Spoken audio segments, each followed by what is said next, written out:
Okay, hello everyone. So my name's Danny Nuttall. I'm the incredibly handsome chap at the bottom right hand side, and it's my job today to walk you through this presentation and basically just make you familiar with the end of year, start of year processes when you're not using an integration. Okay, so when we're doing things a little bit more manually. The agenda for this session. Okay, so first of all, we'll look at how end of year rollover works, so how that looks, who should be involved in that end of year rollover, so who's responsible for what, removing old users from the platform, and importing new users into the platform. We'll look at course archiving and course creation. We'll look at how we get those new users onto the courses, so adding new users to a course. And then finally, we'll look at some considerations when you're creating new courses. So first up, let's look at how end of year rollover works. So first of all, we need to look at archiving users and courses. Okay, so this is very much a case of clear out the old. The first thing we need to do is we need to delete or archive our leavers from the platform. Now this can be students or staff, so it's basically anybody that's left us. It's our job now to clear those out, and we'll show you how to do that. It'll also be how we delete or archive old courses. Okay, so any courses that are older that we're not going to use, that were there for the last academic year, we'll look at how we delete or how we archive those. Okay, and there is a difference obviously here. There's a decision to make between do we delete or do we archive. Okay, and we'll come to that in just a second. The next step there is updating our hierarchy. So once we've got rid of our old learners and our old staff, we then come to create new hierarchy folders. Okay, so new folders for our new people to come into, and we will transfer the learners from the old hierarchy folder group, so from last academic year, onto the new hierarchy folder group that we'll create, which will be for the new academic year. We have a particular structure that we will use in this presentation. Hopefully you'll be able to translate it into what you currently do, because everybody does this a little bit different, but we'll go through all that, so don't worry. And if by the end you're still a bit unsure, you can always contact support or your account manager and we'll help you through it. Okay, so finally, creating new users and courses. So now we're bringing in the new, and we can create new courses from templates or from our old course. Okay, so we'll look at that. We'll look at the benefits there. We'll add new users to the platform, and then we'll link those users to the courses. Okay, so what we're saying here is, do we delete or archive? If we delete, we save space, but if we archive, we save grades. Okay, so that's a decision we have to make. Do we need to maintain grades, in which case we have to archive, or do we not need to maintain grades, in which case we can delete and save ourselves some storage space along the way? Okie doke. So we first archive out with the old, we then update our hierarchy, we then create the new. Pretty simple 3 steps so far. So what we're going to look at here, just before we jump into these, is who's sort of the ideal organization to be doing this manually. Okay, so we have 2 options. We have the manual way of doing it, which is what we're looking at here today, and we've got what we call an integration way of doing it, which basically populates these things automatically from our data systems. Now, if you do want to look at something like that, there is another webinar on that, so you can check out our YouTube channel or contact your account manager and ask them for the slides. In this case though, we'll look at our ideal organizations. So our ideal organizations for a manual approach are basically primary and junior schools. Okay, so particularly junior schools that may be of an average size rather than the larger ones. Organizations with a single building or a single site. Organizations with little or no IT support, or indeed using external support. And the reason for that is basically with integrations, we kind of need somebody on site to talk to when we're setting up an integration. Okay, so if we don't have that body on site, it is much better and far easier to go down the manual approach. And it's actually much quicker as well, most of the time. Organizations with less than 100 learners, okay, because less than 100 learners, you can just handle them individually. It's not a big problem. So who should consider having an integration? Okay, and this is pretty much the opposite. Organizations with more than 3,000 learners should look at integration. Organizations with dedicated data and IT support people should consider an integration. And organizations with multiple sites. Okay, so again, we're talking about these organizations that deal with a lot of learners over a bigger area and have people on site that can speak with us, that we can work with to get these integrations up and running. And we're not sort of having to, go through a middleman, a middle person, or go through a few phone calls or a roundabout way of who's responsible for what. So when it comes to integrations, people on site, far better. But we would say consider if an integration would be cost effective to you. Okay, so if you do want an integration, you're more than welcome. We're quite happy to support you in that, but just make sure that it is going to be cost effective and it's the right way to go for your organization. Okay, so the basic differences: manual integration. So what we're doing here today, we're looking at manually creating users or using a CSV file to upload users. We're going to manually handle the hierarchy management, which is basically a folder structure for our people to drop into, and manual creation of courses. Now, if it was an integration, you would get automatic provisioning of users and automatic provisioning of courses and hierarchy as well. Now, that can be really good, it can save you a lot of time, but it can also be a bad thing because the hierarchy is then very strict. You're not able to play with it as much. Okay, so if we are doing it manually at the moment, I would recommend continuing, but if you do have a lot of users and you do have that area to cover, then speak to your key account manager or support team about an integration, and let's just weigh it up and consider the costs. Who should be involved? Really easy. First of all, we need an organizational lead. Okay, so the person at your organization that's going to be responsible for planning out the back to school process with the itslearning key account manager and consultant. Okay, so that member of the senior leadership team who's responsible for end of year, start of year on the VLE. The itslearning key account manager will be responsible for identifying the best back to school process. See if that's spelled right.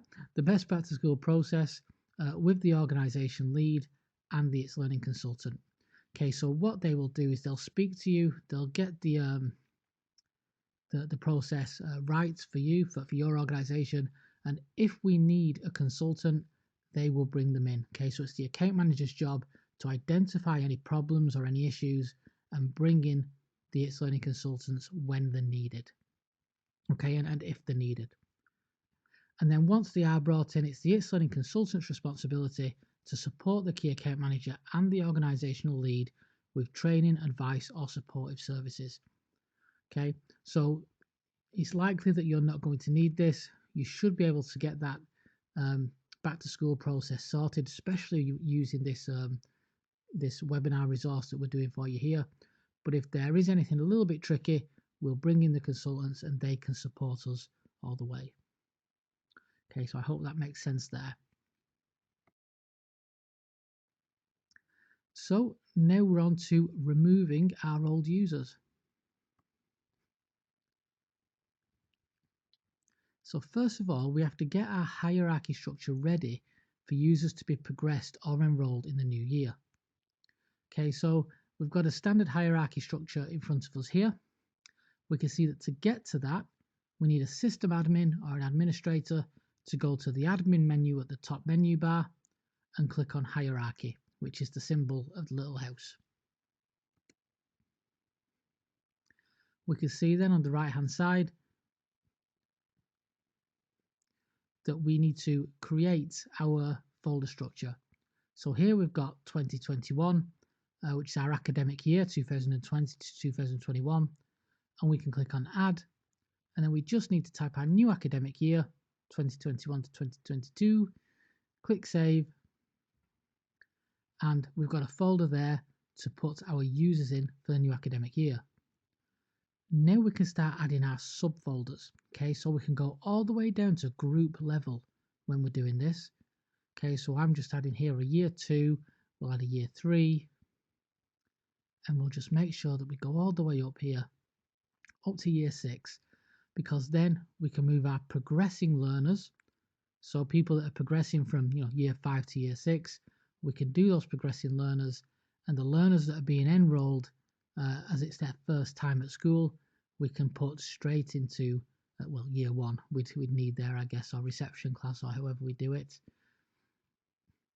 Okay, and then within the years we can put our groups. So if your school uses different groups, in this case I'm basing them off trees, so elm, birch, oak, but you may use other things. So you may use Alpha, Bravo, Charlie, you may use blue, red, green. Whatever you use, you can add your groups into there, and then you can put your learners into those groups, as we will show you a little bit later in this presentation.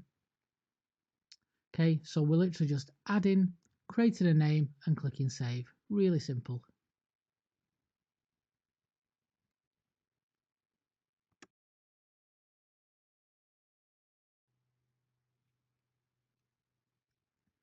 Okay, so now we're going to look at removing the levers from our site. Okay, so these can be either staff members or students. It works the same way for both.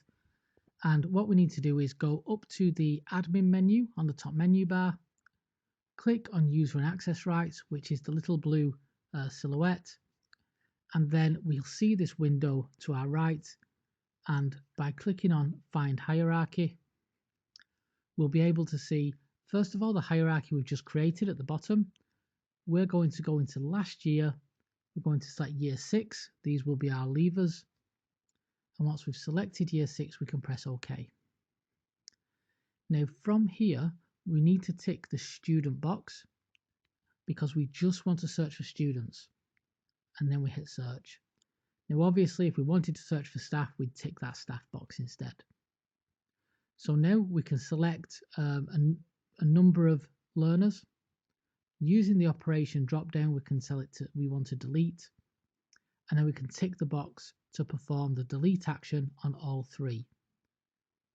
We can press OK to confirm, and all of our year 6 learners are now deleted.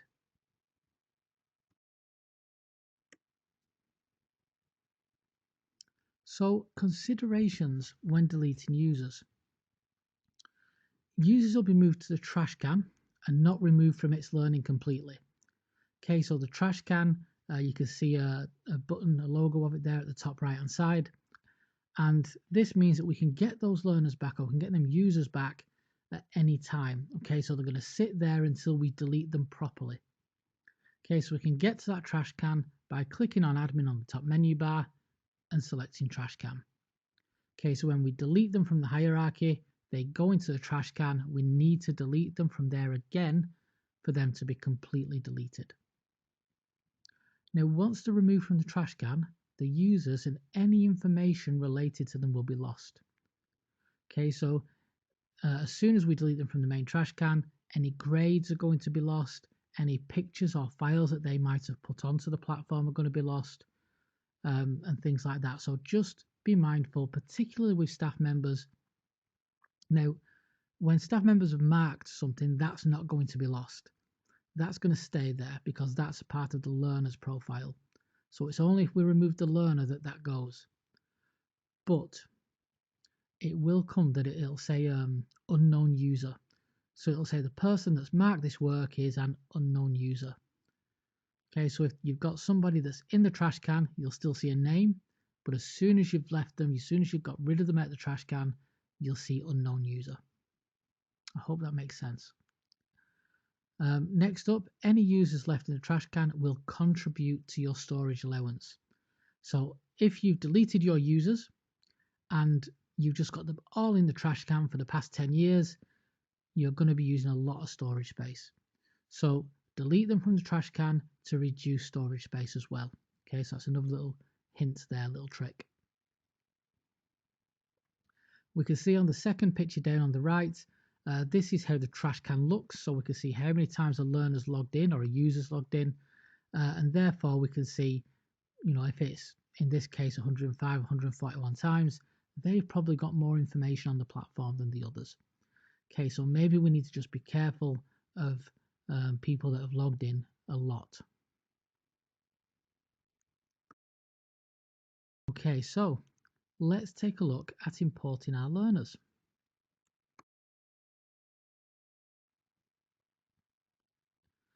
So there's two ways that we can do this. We can do it manually, or we can do it off importing a CSV file. Now, either way, we need to click on admin at the top and click on user and access rights again. So what we'll do is, first of all, on the left-hand side here, we see the same screen as we saw on the previous slide, and we're going to walk you through how to create a user manually. First of all, we need to click Add New User. Once we've clicked Add New User, we can add in any information. Now, the ones with the orange marks around them are mandatory. The others are not.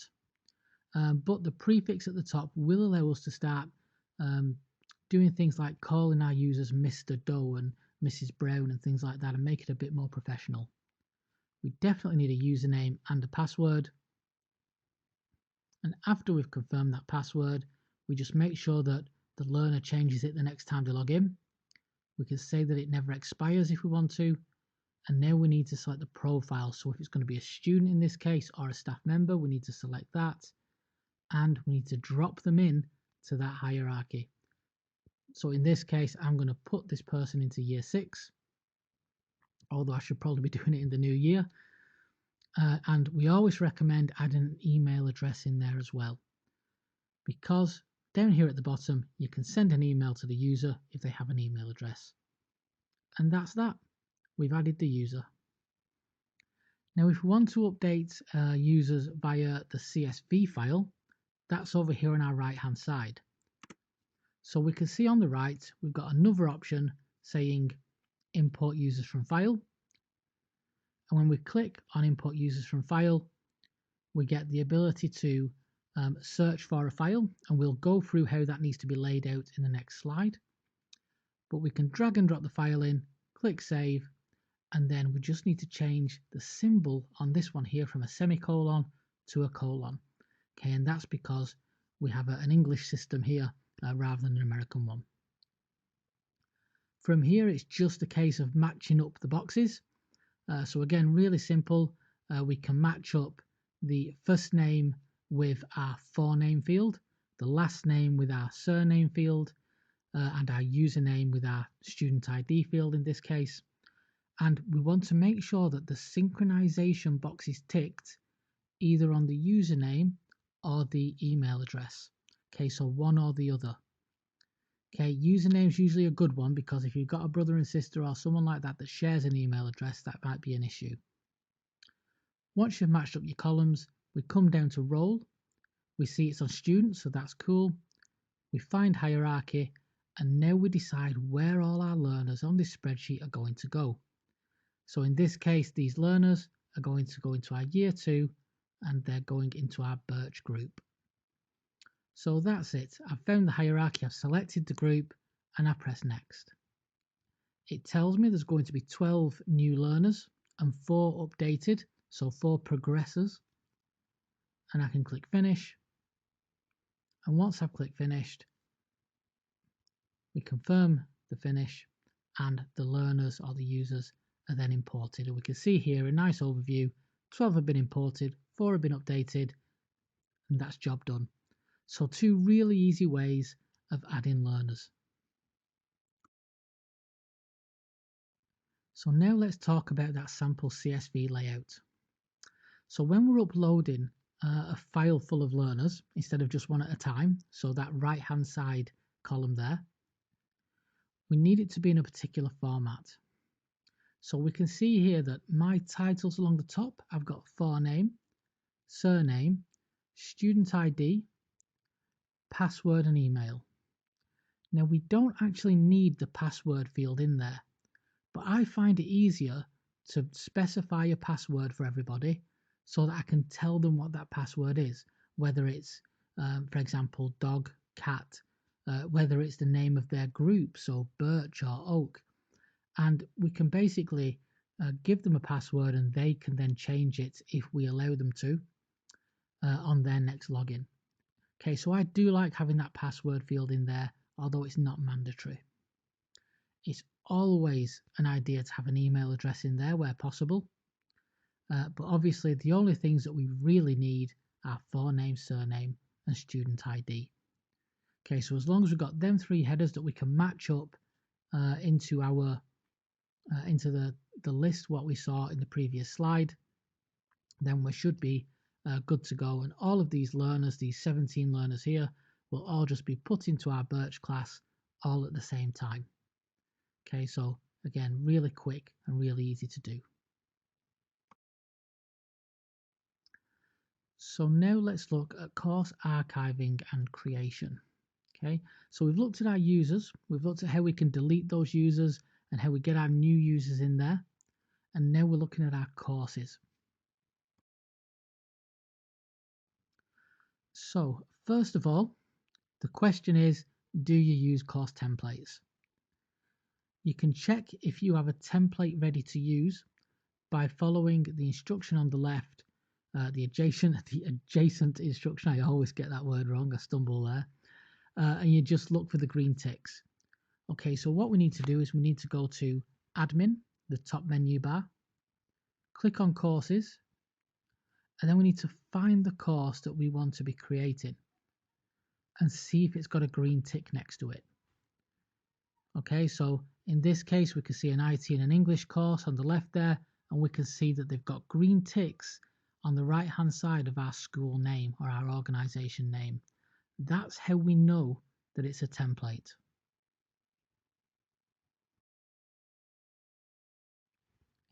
If we have a template, we can simply archive our old courses ready for the new ones to be created, and it becomes a lot easier. So to do this, we click on Admin on the top menu bar, we click on Courses, and then we find the course that we want to archive. So in this case, I've ticked the box next to the IT at School course, and as soon as I tick that box next to IT at School, then just above it on the menu bar, I can click Archive. And that's all we have to do. Select the courses. We can do lots of them at the same time if we want. Select the courses and click Archive. Really easy to unarchive them if we make a mistake, so don't worry about that. Just don't press delete. We can undo that as well. Okay, so tick the ones we need, press Archive, job done. If we don't have course templates, then it might be an idea to make them. So we do this by going to the course. We can select Home on the top menu bar, click on the course that we want to copy or to make a template. Then we need to go to the course menu bar that is, and click on More. Now as soon as we click More, we'll get a few other options. One of those will be Settings. And when we click on Settings, we'll see Course Properties and Features. Okay, so we're doing this within the course. When we see Course Properties and Features and that screen comes up, we can scroll right to the bottom and we will see where it says Share as a Template. All we have to do here is tick the radio button that says Share with your organization name. So my organization, my school is called Dotdale, so it's Share with Dotdale. There's a couple of other options under there. Just ignore them for the time being and hit Save. You've now made that course a template. Okay, So really easy. If we've got a template, we can just archive our old courses, no problem. If we've not got a template, really easy to make the current course into that template. And you only have to do that once, and then next year you can just use that one again. So now we've got our templates, we need to look at how we roll out a course based off the template. Okay, so how we create a new course from that template or from that old course. So this again is quite simple to do. We simply click on courses on the top menu bar. We've got our little green and white plus symbol, and we need to make sure that radio button is in the middle and that the option is based on an existing course or template. We can then hit browse and we can find our course template. So in this case, I'm going to use this history room, but we can see the IT at Schools one there as well. And we'll title the new course. So I'm going to call this history. Oh, nearly made a mistake there. History 21-22. And we'll add a course code so that we can easily identify it in the future, which makes archiving it a lot easier. What am I doing there? There we go. We can select a colour, so any colour that we like, and then we can just press save. So now we've created a course based on our template. It's that simple. So now we have our course, let's look at how we add our new users to the course. So we've got rid of our old users, we've brought in our new ones, we've made our course into a template, and we've created a new course based off that template. So all of our resources from that template course, all the resources and everything, all come over to our new course. Okay, so we don't have to do anything else. We're not starting from scratch. We're literally copying from one year to the next. So let's look at how we add a user to the course manually. This is great when it comes to taster sessions. We simply just click participants on the course menu bar. And under participants, we can see we've got a little add symbol, just like we did with the courses. And when we click on add, we've got a number of ways that we can search. So I'm just going to put a surname in here. We can see that I'm already searching staff because that staff box is ticked. When I click search, I find my user. I can select my user and just say what role they're going to have within the course. So this is a teacher. Click on add, and now my teacher has been added to the course. Really easy. So we can add one person easily, which is great for teachers, but how do we add all of our learners at the same time? Well, this is just as easy. So we use what we call the hierarchy synchronization, and this helps us add groups of users. So to do this, we go to the same place, we go to participants in our course menu bar, and in participants, we're now going to select the next tab along. Okay, so instead of pressing add, we're going to press hierarchy synchronization. Within here, we simply find hierarchy, and the old familiar comes up, so we can select this academic year, we can select the year and the group.